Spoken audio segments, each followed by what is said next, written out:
Hey, good evening, everybody. Sammy Thunder here. Welcome back to the channel.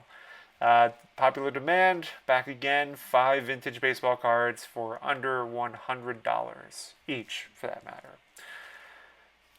Andrew, one of our frequent participants, doesn't have his own channel, but he does participate in the live streams. He's always there. Checks out everybody's channel. So he reached out and said, hey, could you do one that is mid to late 70s? And I said, absolutely. But I wanted to have some fun with this because obviously the gap expands quite a bit. So my parameters that I've been setting up until now is PSA 5s were the reference, and I was going to just use that as my benchmark. But this time I wanted to kind of expand those boundaries. And so I picked out 5 cards in particular, but I also picked out some additional ones as well to compare. So a lot of the cards in the mid to late 70s, they don't go for a huge amount of money, so you could really stretch your dollar even further than some of the other videos that I've done in the past. And so let's jump right into it. 1974 through 1978 is where we are heading. So it should come as no surprise that my 1974 card will be none other than Dave Winfield. Now, Dave Winfield he's the big rookie from that year. Not the most widely celebrated Hall of Famers, but still, nevertheless, a great ball player in history. And so Dave Winfield, when I looked it up, I saw that to get for right at the $100 mark or close to it, you can get a PSA 7 on average for $82.77. A rookie Hall of Famer for under $100 in a high grade. That to me is remarkable. So lately they've been selling for just over $100, but let's take a look at some of these. So here's one that went for $100. And good photo. Not pretty nice. I see someone looks like some corner issues there, but let's look at the back. It's a nice looking card. This one was an auction type. Let me go back to the front again. Good centering. So that went for $100. Look at this one for $105, give or take. This one's a really much better photo. Left to right is not nearly as good. Top to bottom is pretty nice. Let's look in the back. Pretty decent. Let's continue.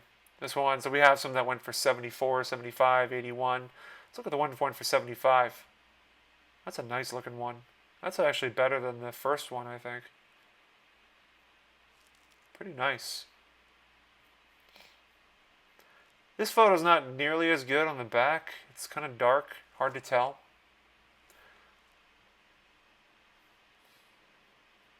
This one has a better zoom on it. Much better zoom. Although this kind of gets lost a little bit. You can't really tell. I mean, if you look hard enough, you can kind of see it. But let's look at the back.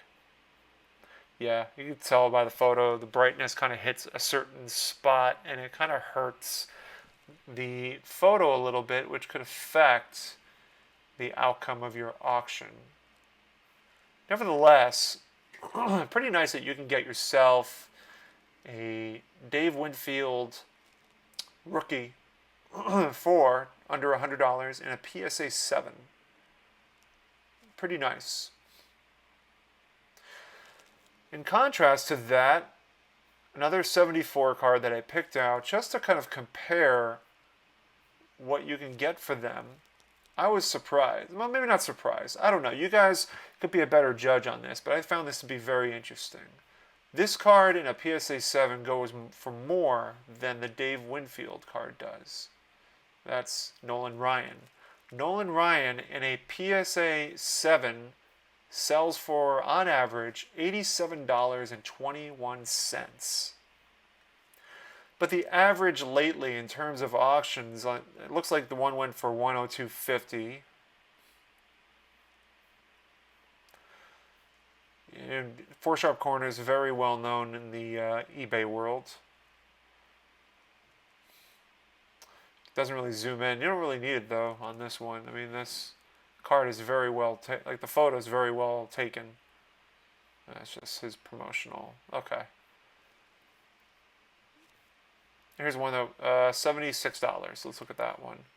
That's a really nice photo taken of that card. A really nice card too. But interesting to see that the Nolan Ryan PSA 7 and Dave Winfield are on par together as far as value goes. You can arguably get both of them for $150. And if you bundle them, chances are you could probably find them at a show and get a better deal, perhaps. Because you're buying two instead of just one. But pretty interesting. Curious what you guys think about that. I mean, I know Nolan Ryan's story is just magnetic in terms of just hobby love. I mean, people love Nolan Ryan's story, his accolades. So there's just something about that. I'm sure that has a lot to do with it in terms of the value of his cards. But interesting nonetheless to see the comparisons between Nolan Ryan and Dave Winfield's cards, Dave Winfield's rookie and Nolan Ryan's 74 card. What is it? 68, 9, 71, 2, 3, 7th year card, if I have it right. Very interesting. So that's 1974. 75, I chose the two big ones. The two big ones are going to be my focus. And we're going to see, it's interesting between these two cards, the grade in before it crosses the $100 threshold, what you can get for about $100 from these two players. Let me bring it up. So, of course, I chose 75 Brett. Now, to get a George Brett rookie card for just about $100, you would have to look for one in a 4.5 PSA. Anything higher than that, you're probably looking over $100. But average price $81. Latest auction prices got $85.40, $79, $100, $100. Let's look at this one for $85.40. That was the most recent. So that's what you got. It's actually not bad looking. So PSA 4.5 will get you a Brett that looks like this.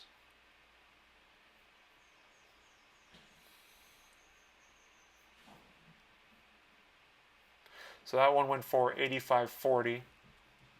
We'll look at, I don't like to look at the buy it now, it's just because I don't think they're nearly as accurate. To me, I look at auctions just because it gives you a truer understanding of what multiple people are willing to willing to pay for. So here's a 4.5 that sold for $80. Let's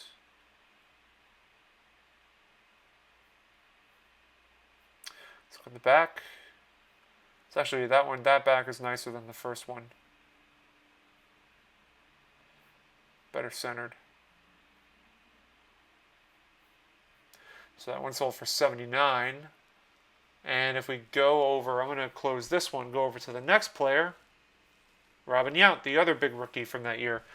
The Robin Yount, if you want one that's under $100, you can actually get one in a PSA 6.5. Now, there's only one that sold this year alone for $79. But this was an auction, so I think it's a fair assessment to look at this. 4.5, you can get one for $79. Since there's only one sale this year so far, I mean, those half grades really don't sell nearly as much as the whole grades do. It's interesting. It's just, there's definitely a very niche market for the half grades. I personally don't care, but I understand those that do. If we go to like a 7, for example, let's take a look at that. A 7, you know what? There's a 7 that sold for 3 bids on this one. It's not as strong. Here's one that would sell for $94. So here's a $94 PSA 7. I mean, that's pretty remarkable.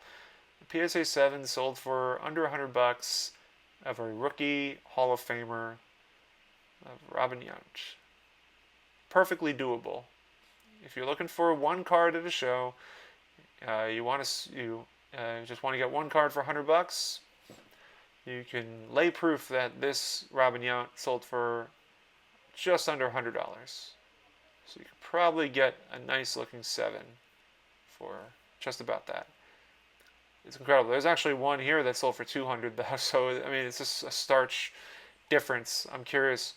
Yeah, this one, and it kind of goes. This goes to show that condition plays really strongly as well. So like the difference between the first one and this one is quite different.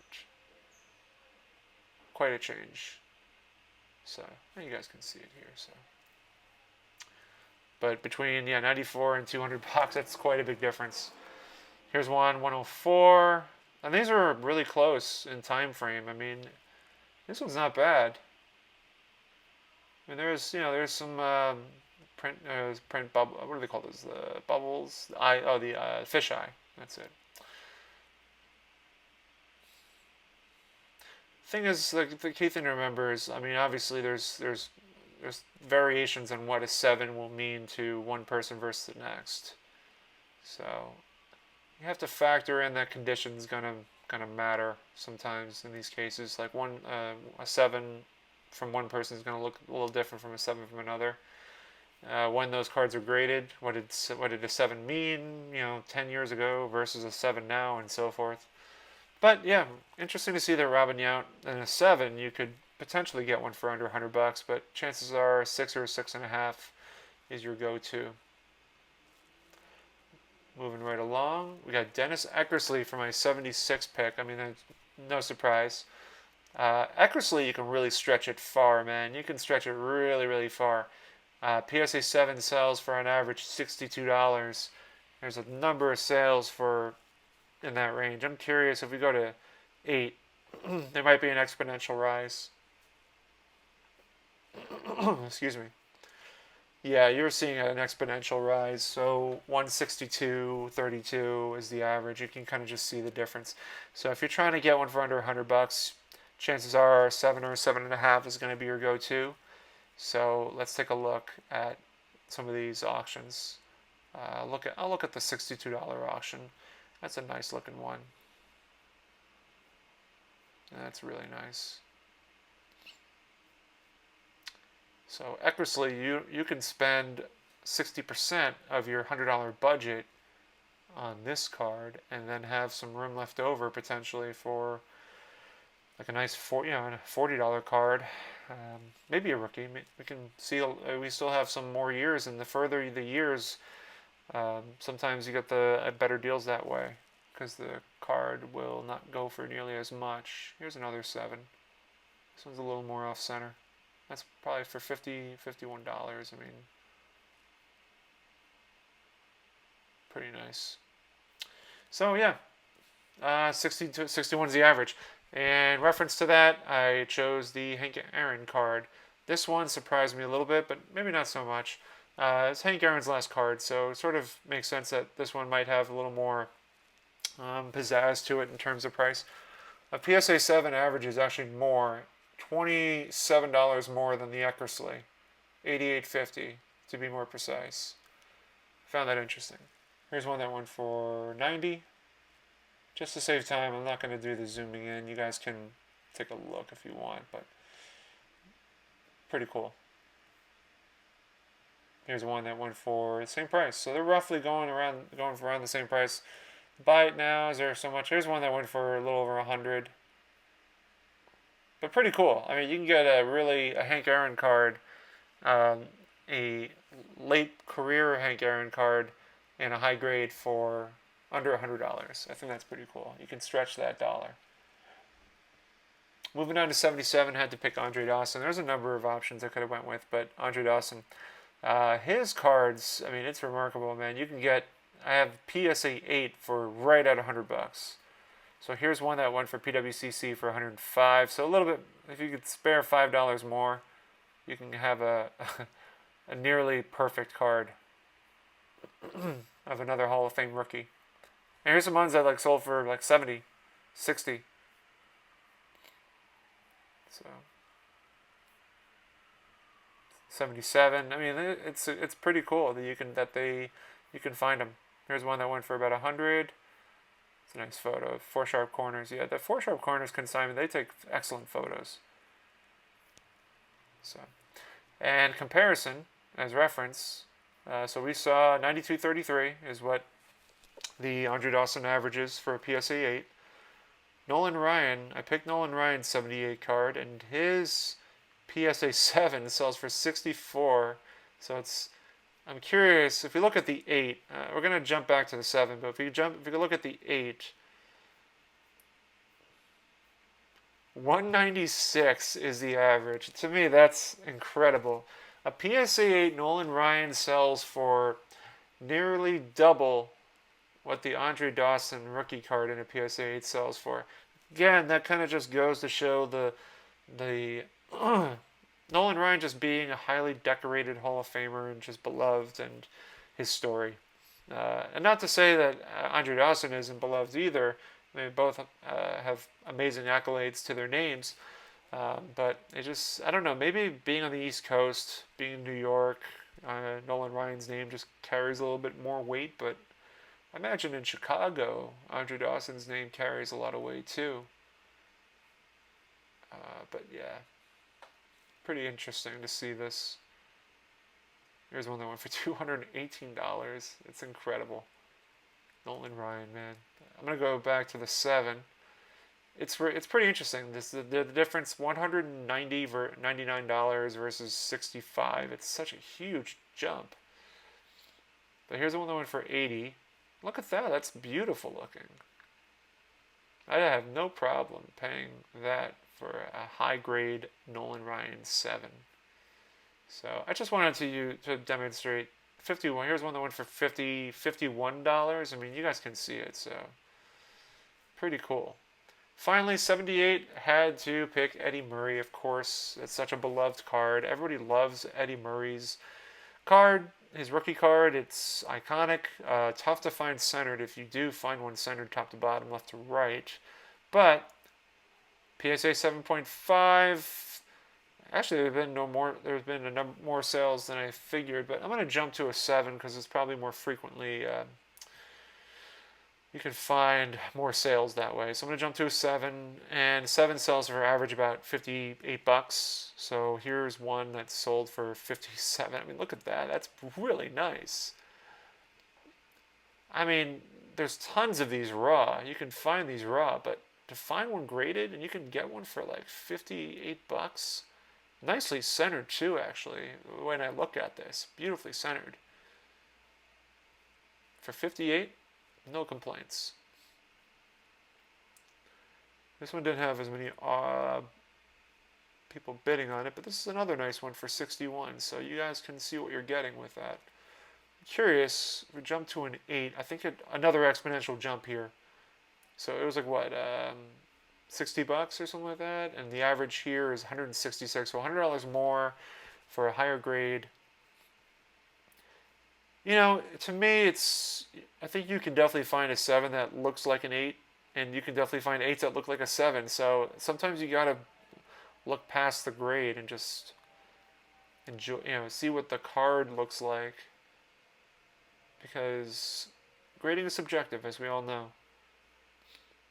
And there was that 7 that I saw that sold for $60 that definitely looked a lot like these. So, interesting to see. 166 versus, what was the price on the other one? 57, so $100 difference. Quite a difference. And lastly, had to pick, of course, the Palmolive or Alan Trammell. If you find this card without that red print mark on the very bottom, where like the rookie shortstops, I think it's red or purple or whatever it is.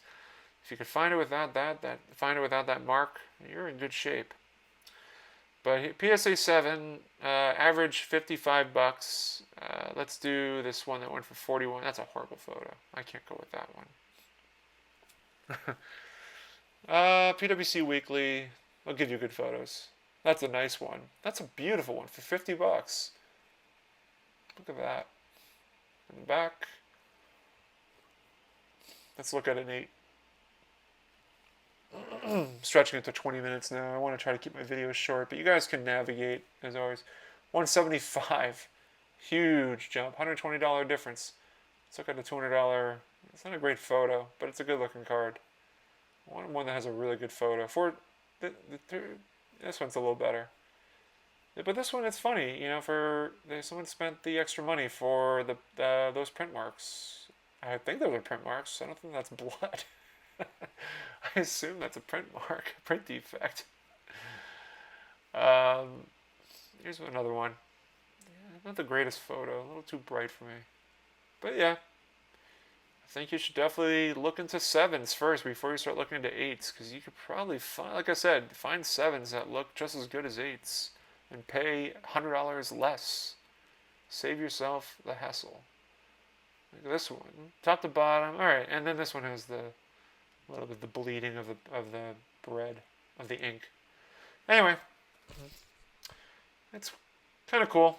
You can kind of see some of the amazing differences between some of the players, some of the different the different grades. Prices jump significantly, but a lot of interesting things, a lot of dynamics. When it comes to the late 70s, things kind of expand a little bit in terms of like which cards, like some rookie cards are not as valuable as some other players. So that I found that to be very interesting.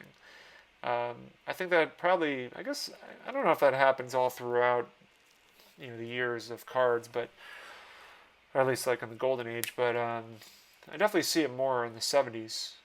So anyway, I'm babbling. Thank you guys for watching as always. I'll be at a card show on Sunday, setting up at Milford. I hope to see you guys there. I'll definitely make another announcement before the show starts. And but yeah, definitely kind of gearing towards building up to the National again. It should be a lot of fun. And thank you guys for watching as always. Take care.